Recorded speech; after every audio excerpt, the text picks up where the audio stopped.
Rivojlantirish instituti barcha ishtirokchilarga bugungi video lavhada ishtirok uchun minnatdorchilik bildiradi. Assalomu alaykum barchaga. Bugungi video lavhani indiyalik mutaxassis turizmni deyarli barcha yo'nalishlarida o'zini faoliyatini sinab ko'rgan Bhopal Nobels universitetida turizm va mehmondo'stlik boshqaruvi fakulteti dekani professor Ruchi Singh taqdim etadi. Bugungi video lavha koronavirus natijasida turizm qanday bo'lishi, Indiyadagi hozirgi vaziyatdagi turizmning holati va turizmda bo'ladigan o'zgarishlar haqida bo'lib o'tadi. Marhamat. Dear Ruchi. Yes, Zarina. Dear Ruchi, we're gonna start. Namaste. Assalamu alaikum, Uzbekistan. It's such a pleasure to meet you all today on the very first day of Holy Ramzan. So Ramzan Mubarak to all. And I must congratulate the Tourism Development Institute under the State Committee of Republic of Uzbekistan for Tourism Development for giving me this opportunity to interact with the tourism professionals of Uzbekistan and to share my views and to share different opinions of the various organizations, tourism organizations of the world, and different experts from the field. Here I would like to first extend my gratitude to the tourism officials of the committee, and especially the Prime Minister, Mr. Ajiza Abdul Kakimo, for promoting this webinar from his personal account. So I must say that you guys are very much in the safe hands of your leaders who take so much of interest in the little bit, these little details of where the country is going and what are the problems they are facing and how can we defeat the pandemic, which is overruling the world right now. And I must appreciate your president also. Your president is one of the leaders of your neighboring countries who took the initiative very first to take the strict control of the lockdown situation. And besides that, he was the one who initiated the talks with the different countries, your neighboring countries, to how to contain the spread of this coronavirus.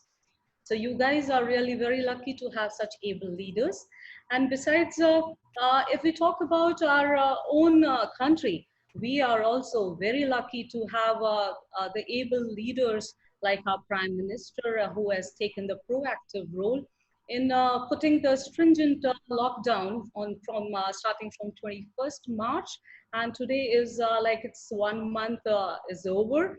And we can see from all the news and from the incidents which are happening that India, today only I read in the newspaper that India is standing on the 3rd position of controlling the mortality rate in the world.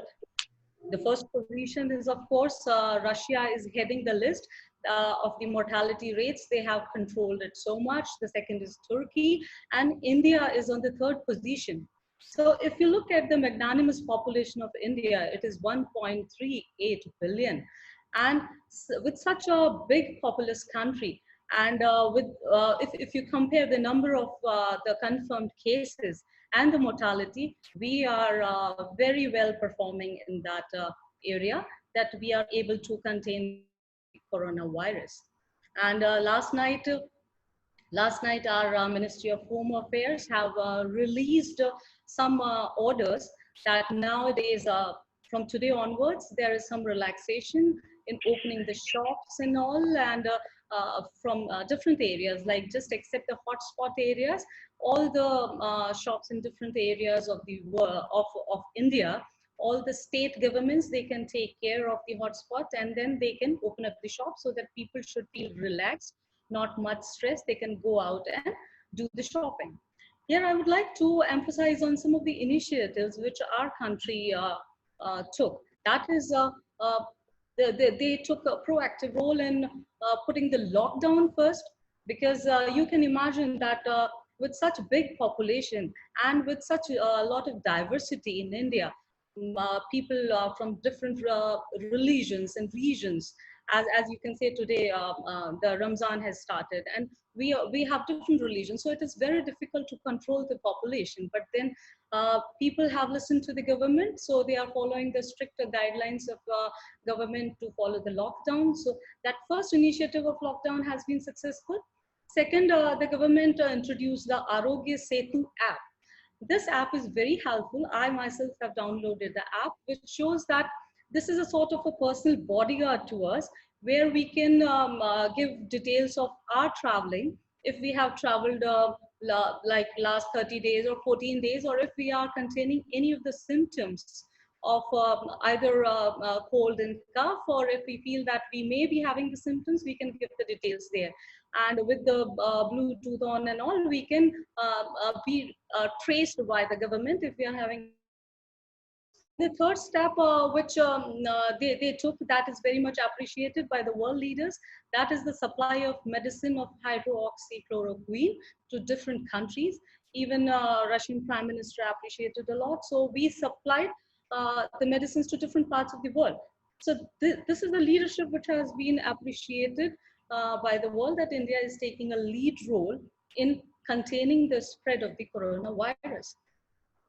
Now, I have just made a small presentation which will give you idea of what was the condition before the coronavirus or pandemic of India. But but with this, I would like to add some more points. That is, I will be giving some references and examples and the observations which have been drawn out from the reports of the UN, WTO, World Economic Forum, and WTTC reports also, that that what were the effects, like this industry which the World Economic Forum says that this counts to around 8.8 trillion dollar economy. Tourism used to contribute in that, but now with this pandemic, all the datas have to be revised, and all the people all across the world, they are very much concerned, because the trillion-dollar economy has just dashed down. So there is a lot of loss which has been occurred by different sectors of tourism. You can say the losses has been discovered or occurred in millions, and the job losses are job losses are in millions, and the revenue losses are in billions, you can say. So with this trillion economy, we have dashed on, but then there is what we can spread is the positive message across the world, that tourism has seen a lot of recession before also, a lot of false ups and downs, but then it has recovered. And being the fragile industry, we are the ones who face all the brunt firsthand, and then we are the ones who would be recovering at the last.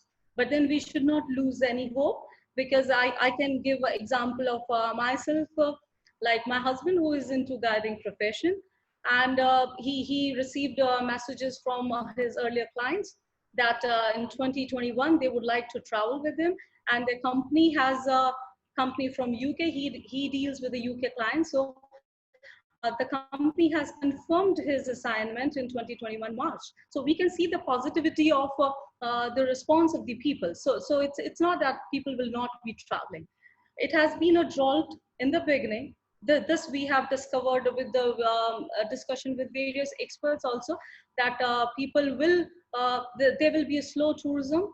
People have the panic and fear of traveling. So it will take some time. And now this is the small presentation which I would like to discuss with you guys, which shows some of the data and that what was tourism with the pre-coronavirus. And as we have a certain limitation of the time, so I won't be going with a lot of details, but you can go through our ministry's site, that is tourism.gov.in, which gives a lot of details, but with various examples of different governments, you can take the hint of what all measures can be taken, and what, because for any initiative or any future guidelines, we have to look at the history part also. So what Indian government took the initiatives, which may be fruitful in the coming days, but they were advanced enough to take the initiatives, like they launched the audio guide facility. And there was a statue of Sardar Vallabhbhai Patel, which is the highest standing statue in the world at the height of 182 meters. Now, this statue has received a lot of revenue from the tourists in the past after the launch in October 2018. This third point, which is just showing the past, and there was the estimation of the tourist arrivals, which may go up to 2% shares by 2025, but then this has to be revised, as many of the data from UNWTO has also been revised, and the General Secretary also says that from time to time there will be revisions in the estimated arrivals and the expected exchange earnings also. Now, this is very important for any of the governments to follow, and which we will be also implementing. That in the last budget, government introduced a tax refund for tourist schemes. So like if you visit more of India, like if you promote more of domestic tourism, promote more of regional tourism, then there would be some tax refund for the tourist. That is the TRT scheme, which some other governments can also use this thing for promotion of the tourism activity. And the funds which can be allocated for the development of tourist circuit. This is, if you look at the word Swadesh Darshan, this shows that you are visiting your own cities and towns which are popular from tourist point of view. This is again the domestic circuit which will be promoted, and after pandemic also the scenario which we will be seeing is the domestic tourism picking up more, because people are too scared and people will be scared to travel to distant places or international tourism. And the budget allocation, different programs and schemes, here the government has to again revise what has been worked before, what policies have been designed before. The governments have to take a stand with the help of the experts, that what policies, programs, what all changes in the Tourism Act have to be implemented for the development and for the bouncing back of the tourism in the normal self. Now here from the data, you can see that some of the Asian countries, Japan, Taiwan, and Korea has shown their interest in entering the tourism market. And with the population, which I mentioned earlier also, you can see that Indians, we are a big market, and Indians have showed a lot of interest in outbound tourism. So these countries have joined the hands in promoting tourism. And as I can see, like last year, we visited Uzbekistan for a trade convention. And we are told, and we were told that India is also a big market for them. So you can also join hands with our country for promoting your tourism. And Mr. Modi has also shown a good interest in Uzbekistan with his last visits and interests. So both the countries, as we are well aware, that they share the historical ties, the cultural ties. We both can work together in promoting our destinations. And this is a very important thing which Mr. Modi has urged people. This is not after pandemic, this is before pandemic, that he has urged people to visit 15 tourist destinations domestically. That shows that like he was not aware that this sort of coronavirus will be there. But then he has urged people to visit domestic destinations, which shows that he has got the vision. And by visiting domestic destinations, he has given some relaxation to the tourists with the money which they have spent on, they have to, of course, they have to show the proof that they have visited those destinations in those particular months by 2022. And if they show the proof, then they will be given some refund back on their expenditure. Now the figurative status which I'm showing in front of you, that shows it's like it is past. I agree that it is past, but then it shows that how well established tourism was there in India which shows that up till November 2019, it was 4.40 million arrivals. And in comparison to 2018, it shows the growth of 4.4%.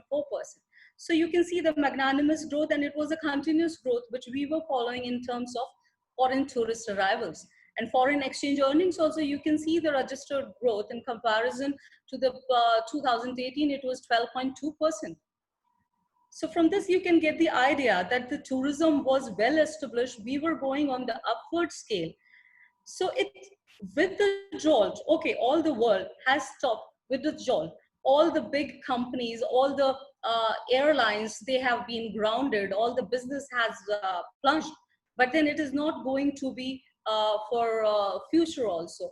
Once the vaccine is developed, once the situations become normal, once the lockdown in every country just gets over, slowly and steadily the people start moving out.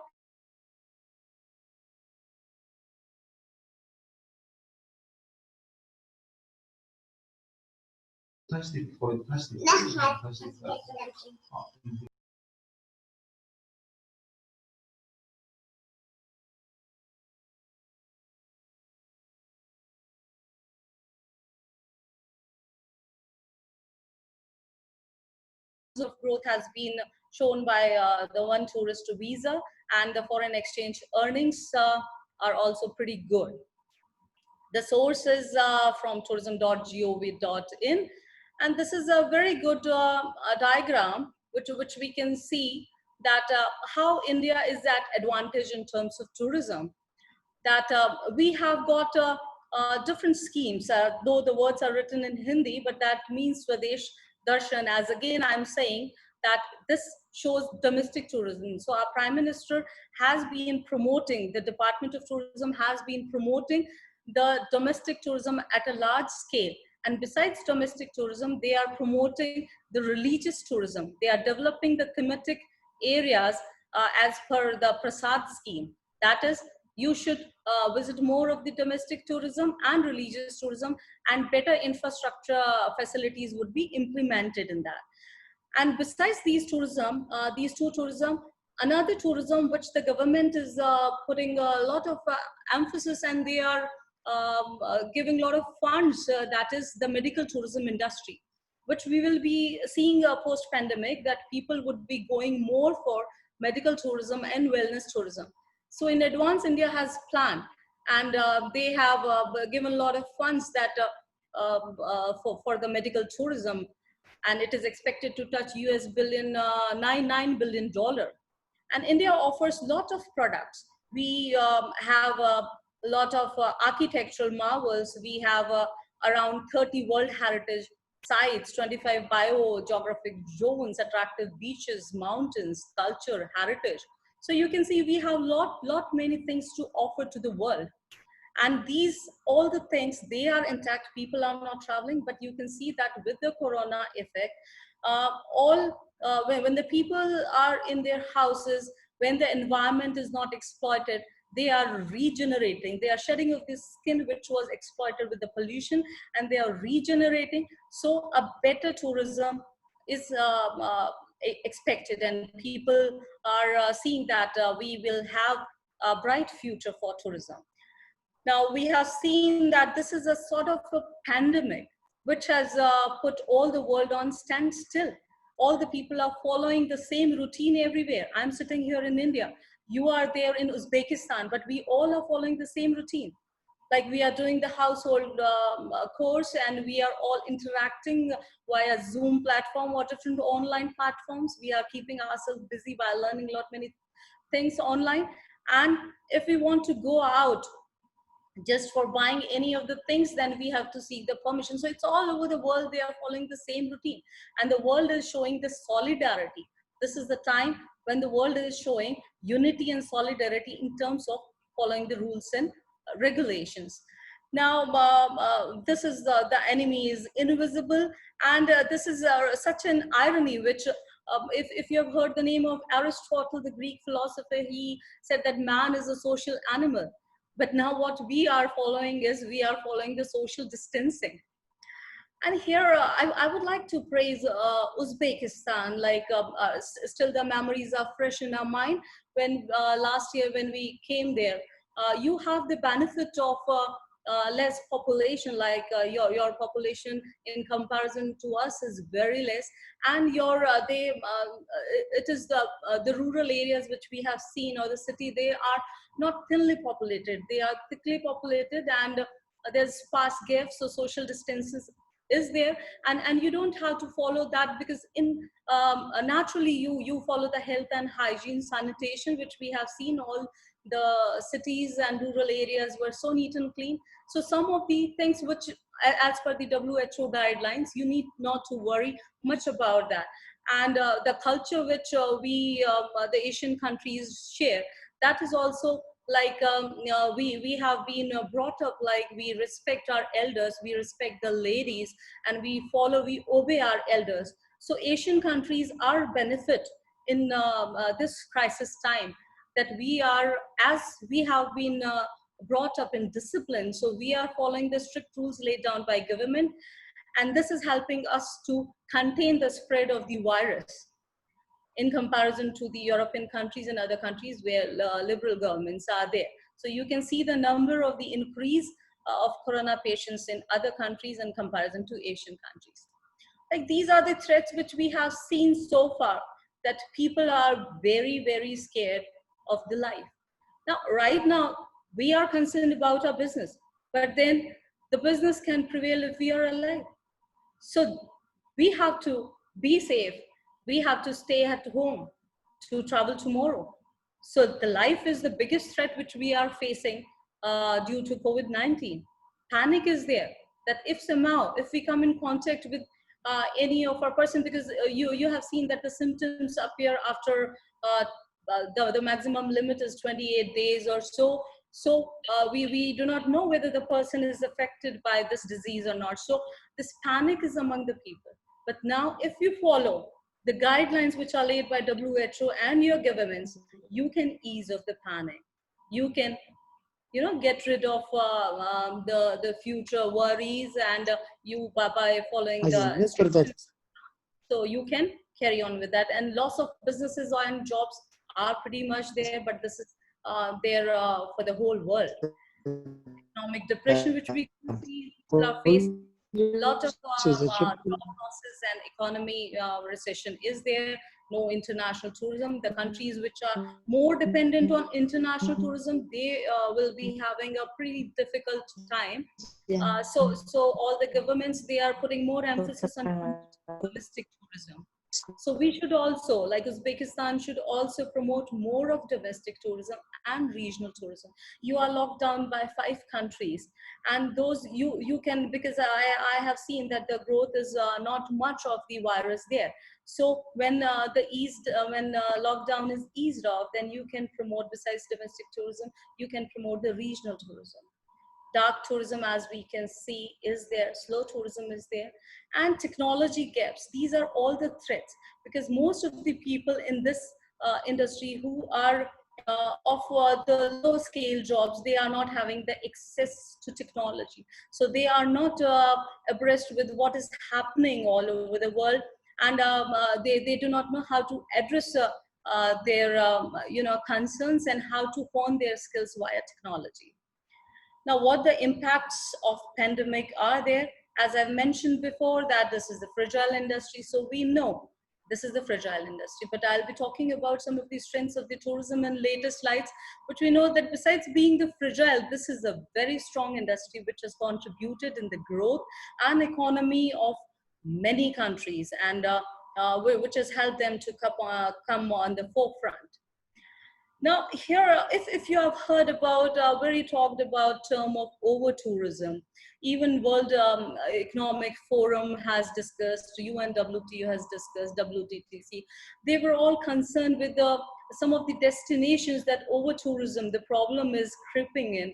And many of the destinations which were very popular, they had to shut down some of their attractions due to a lot of footfall of the tourists.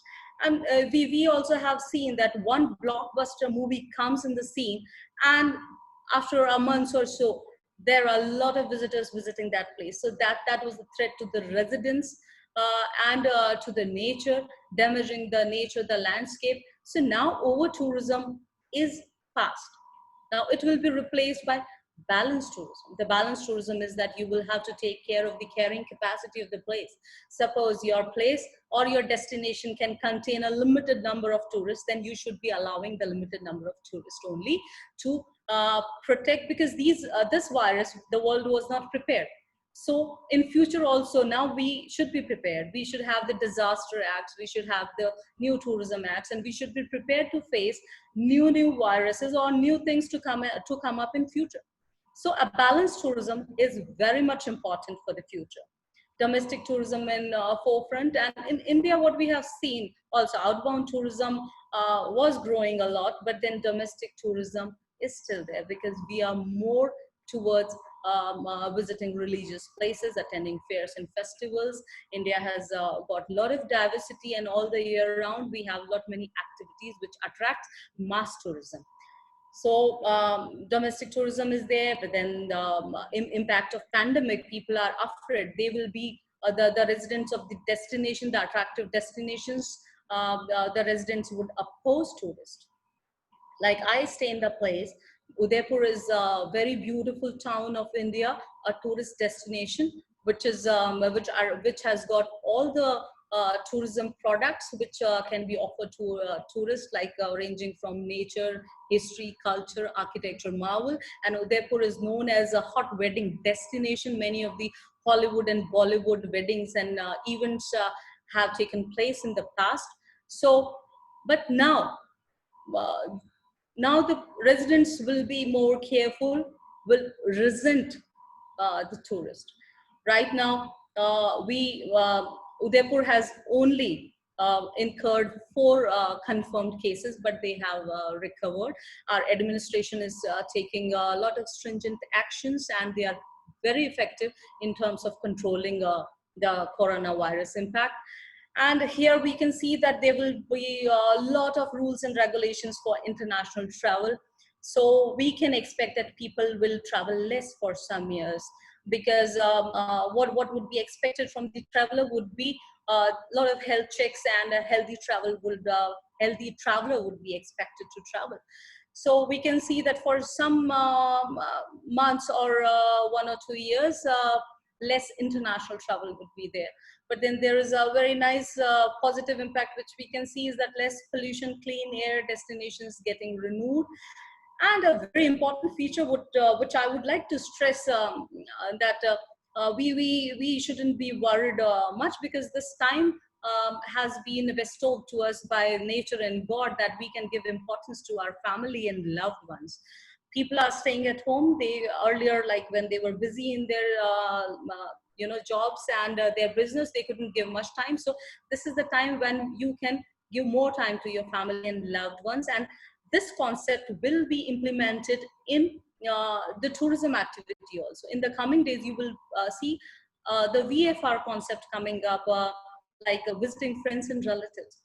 So instead of going for the leisure and luxury, people would like to meet their family and relatives to attend some of the social functions, because we are not sure of what the future holds. If any other disaster comes, then we should be in contact with more family ties. Now, this is very important, which we should be taking in consideration, that is diversification of tourism products. Now here, this is important for the policy makers, for the hospitality professionals, for the travel agents, for tour guides, and for many of these sectors which deal with the tourism products. Now, what I have given some of the terms, but then I'm not the ultimate authority to name the terms. But what these terms have come up with various discussions from the webinars, from different reports from UNWTO, and readings from different Forbes magazine and Economic Forum and different mediums. Like the over tourism will be taken over by balanced tourism, slow tourism, selective tourism. People would be very much selective. Restricted tourism would be their preferential. Like it won't be like you just stand and go to any of the place. Like you will be seeking more safe and secure places. So preferential tourism would be there, proximity tourism would be there. You would like to go to nearby places rather than distant places. And international tourism would be taken over by domestic, regional, and national tourism. And this is going to help if we talk about the economy, if we talk about the capital leakages, if you will be traveling more to your more within your own country, the money will be retained in your own country. It won't go out much. And leisure tourism would be taken over by essential tourism, religious tourism, and wellness tourism and medical tourism. You will see in future that it will be in boom, because what we have witnessed during this coronavirus COVID-19, that people with having a good immunity, they have better chances of survival. So if anybody wants to take up the tourism activity, they would like to go more for wellness tourism and medical tourism, and alternative tourism also they would like to go for boosting the immunity. And GIT, that is the group inclusive travels, would be taking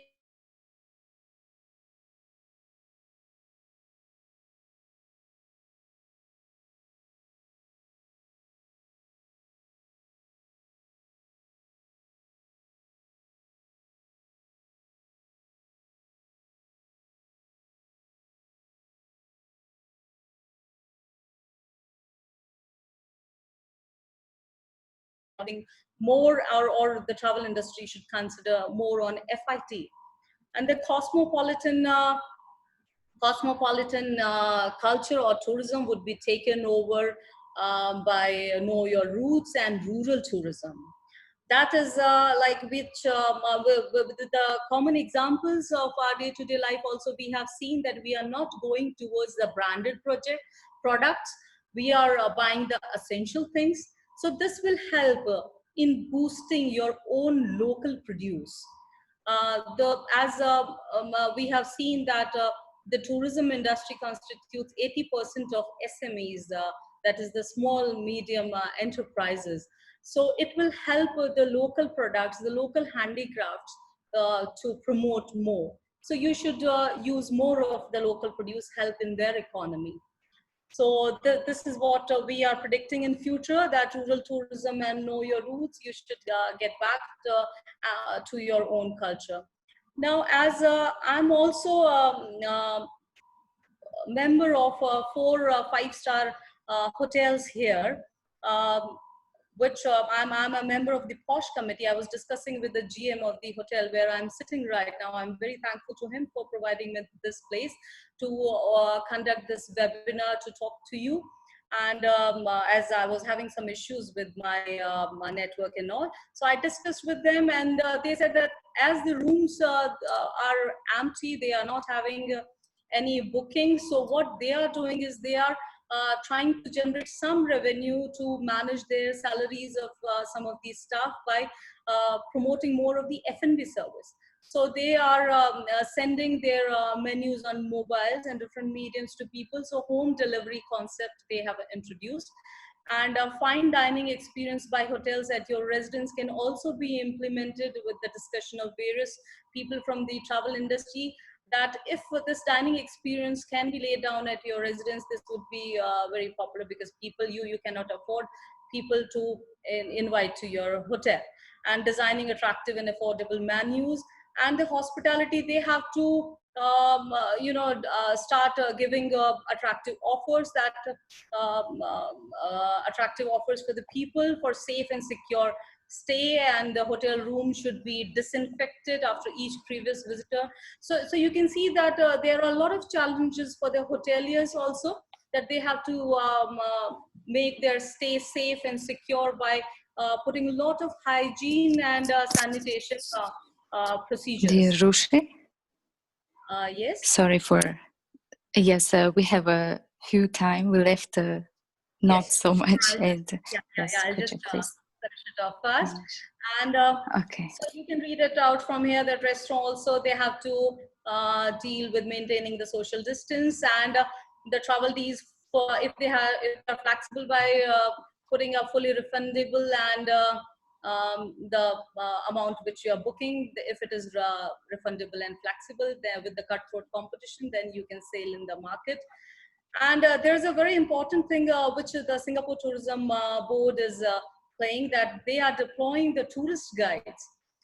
Here you can see that the role has changed over from tourist guides to social distancing ambassadors. So other countries can also take this role model that they are playing, because the freelancers, they are dependent on daily wages. So they are facing more of financial problems. So government can give them this role. And the other sectors of tourism, they can help the government by providing their services. And you have to diversify your marketing and selling strategies as per the demand and supply. Now, these three things which we all have to consider, that is, you have to reinvent yourself, you have to